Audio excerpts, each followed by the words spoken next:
Ako, I have full faith kay Inday. Kaya niya yan. Anak ko yan eh. Kilala ko.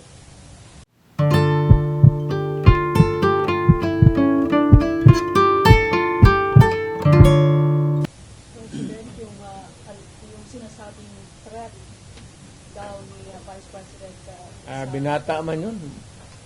Ako, utro na itong PSG patay. Siyempre, pagka ganong init ng, sino ba naman hindi mag-init ng ulo? Alam mo si Inday. Pero si Inday, siguro, may nagsabi sa kanya,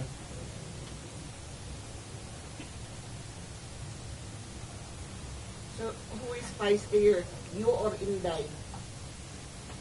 ano? Sinong mas isog sa inyo? Ikaw o si Inday? Yun ako, isog, yung namang movement ang isog. Maisog yun. Ako, retired na ako, sabi ko, wala na ako.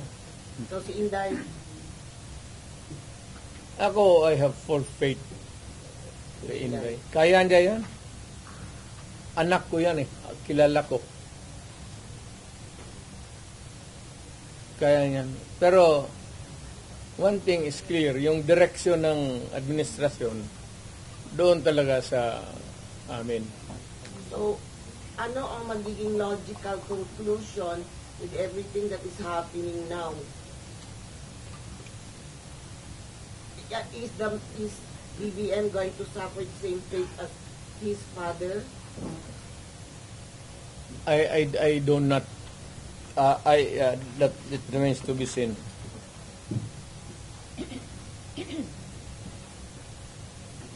Mayor, is it not a good idea for Vice President Sara to just answer the questions that are being posed by Nag-a-answer nga ng question sila eh. Yung quad man ang sira. yung how did she Yes, pina-explain nga niya muna yung ano niya. Kasi hindi pa tapos ang COA. Kaya niya sinulatan na huwag mag-entertain, magkuha ng papel kasi yung documents are with COA. So that if COA would, 6 months yan eh, COA would be asking additional documents. Hindi sila magkandara pa maghanap kasi nandyan na lahat. Iniimbestiga na nga eh. Eventually, mag-testify yan siya. Pero yung mga documents muna, hindi yan trabaho ng